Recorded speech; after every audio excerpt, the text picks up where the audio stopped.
കാശ്മീരിലെ ജനത ഒരു പാവം പിടിച്ച ജനത. ആ ജനതയ്ക്ക് മേലെ ഇന്നലെ ഒരു ആക്രമണം നടന്നു. ടൂറിസ്റ്റുകാരായി വന്നവരാണ് കൊല്ലപ്പെട്ടവരിൽ ഭൂരിപക്ഷമെങ്കിലും യഥാർത്ഥത്തിൽ ആ ആക്രമണം നടന്നത് പാവം പിടിച്ച ആ കാശ്മീർ ജനതയ്ക്ക് മേലെയാണ്. കാശ്മീരികളെക്കുറിച്ച് ആരോട് ചോദിച്ചാലും അവരോട് നേരിട്ട് പെരുമാറിയ ആളുകൾ പറയുന്ന രണ്ട് കാര്യങ്ങളുണ്ട്. ഒന്ന്, അവരുടെ സ്വഭാവ മഹിമ. രണ്ട്, അവരുടെ സൗന്ദര്യം. ഏത് ട്രാവൽ ബ്ലോഗുകൾ എടുത്താലും കാശ്മീരികളെക്കുറിച്ച് മോശമായ അഭിപ്രായങ്ങൾ അധികം കാണാൻ സാധിക്കില്ല. ഇന്ത്യയിലെ സ്വിറ്റ്സർലൻഡ് എന്നാണ് കാശ്മീരിനെ കുറിച്ച് പറയാറുള്ളത്. നമ്മുടെ മിനി ഊട്ടിയെ ഊട്ടിയുമായി താരതമ്യം ചെയ്ത് മിനി ഊട്ടി എന്ന് പറയും. പക്ഷേ ഊട്ടിയും മിനി ഊട്ടിയും തമ്മിൽ ഒരുപാട് മാറ്റമുണ്ട്. കാലാവസ്ഥ ഒരുപാട് മാറ്റമുണ്ട്. താരതമ്യം ചെയ്യുന്നത് നമ്മൾ ചെയ്യുന്നു എന്ന്. എന്നാൽ കാശ്മീരും സ്വിറ്റ്സർലൻഡും തമ്മിൽ അങ്ങനെയല്ല. സ്വിറ്റ്സർലൻഡിൻ്റെ അതേ ഭംഗിയുള്ള ഭൂപ്രകൃതി തന്നെയാണ് കാശ്മീരിലും ഉള്ളത്. ഒരു മാറ്റവുമില്ല. ഒരുപാട് കാലം നരക ജീവിതം ഭൂമിയിലെ സ്വർഗം എന്ന് പറഞ്ഞ കാശ്മീർ ഒരുപാട് കാലം നരക ജീവിതത്തിലായിരുന്നു. ഇന്ത്യക്ക് സ്വാതന്ത്ര്യം ലഭിച്ചപ്പോൾ ഒരു കണക്കിന് നരകത്തിലേക്ക് വീണ ഒരു ജനത എന്ന് പോലും പറയേണ്ട ഒരവസ്ഥ വന്നൊരു ജനതയായിരുന്നു കാശ്മീർ ജനത.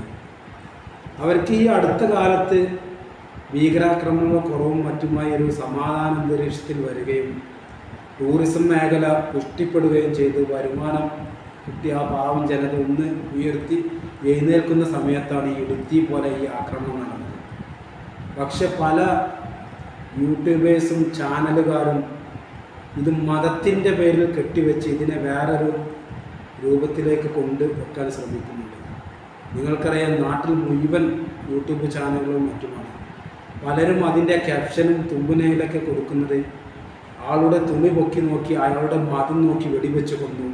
അങ്ങനെ ഒരുപാട് ചാനലുകൾക്ക് റീച്ച് കിട്ടാൻ ഒരുപാട് ക്യാപ്ഷനുമായിട്ട് ഒരുപാട് ചാനലുകളൊക്കെ വാർത്തകളും മറ്റും വരുന്നുണ്ട്. ദയവ് ചെയ്ത് ഇത്തരത്തിലുള്ള ആളുകളെ തിരിച്ചറിഞ്ഞ് ഈ വാർത്തയുടെ പിറകിൽ ഒരിക്കലും പോകരുത്.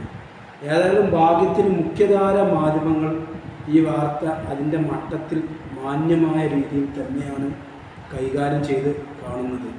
അവിടെ കാശ്മീരിയായ ഒരു യുവാവ് ടൂറിസ്റ്റുകളെ രക്ഷിക്കുന്നതിനിടയിൽ ഭീകരരുടെ ആക്രമണത്തിൽ കൊല്ലപ്പെട്ടതും, അതുപോലെ തന്നെ കേരളക്കാരനൊരു യുവാവ് അവർ ഈ ഭീകരാക്രമണത്തിന് ശേഷം മടങ്ങി വരുമ്പോൾ കാശ്മീരികളായ ജനങ്ങൾ അവരെ തടഞ്ഞു നിർത്തി അവരോട് മാപ്പ് പറയുന്നതും അവർക്ക് ഭക്ഷണം കൊടുക്കുന്നതുമൊക്കെ വളരെ കൃത്യമായ രീതിയിൽ മാധ്യമങ്ങൾ വാർത്ത ചെയ്തു. അതൊക്കെ വളരെ സന്തോഷം നൽകുന്നൊരു വസ്തുതയാണ്. കാരണം പല സമയങ്ങളിലും ഇത്തരം വാർത്തകളൊക്കെ പ്രത്യേകിച്ച് മുസ്ലിം കമ്മ്യൂണിറ്റിയുമായി ബന്ധപ്പെട്ട വാർത്തകൾ പലരും മുക്കി വെക്കുന്നൊരു സമയത്ത് മുഖ്യധാര മാധ്യമങ്ങൾ അത് വാർത്ത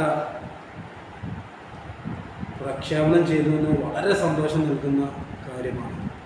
ഏതായാലും പലരും ഇത് മതത്തിൻ്റെ പേരിൽ കെട്ടിവെക്കുക എന്ന് പറയുമ്പോൾ ശരിക്ക് ഇത് ആരെയാണ് ഈ ഭീകരാക്രമണം ബാധിച്ചത്? കാശ്മീരികളെയാണ്.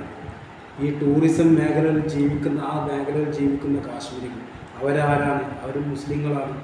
അപ്പോൾ ഇത് ഈ ആക്രമണത്തിന് പിന്നെ എന്താണ്? ഈ ആരോപണം ഉന്നയിക്കുന്നവർക്ക് പലരും ഇത് കൃത്യമായി പറയാൻ രാഷ്ട്രീയം തന്നെയാണ്.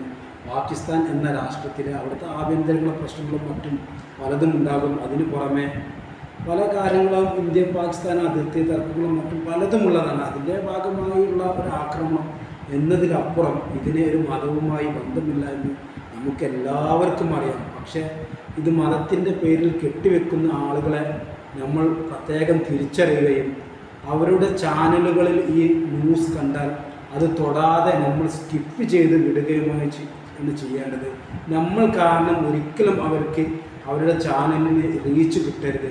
ഒരുവിധം ആളുകൾക്കൊക്കെ അറിയാം ഏതൊക്കെയാണ് ആ ചാനലുകൾ എന്ന്.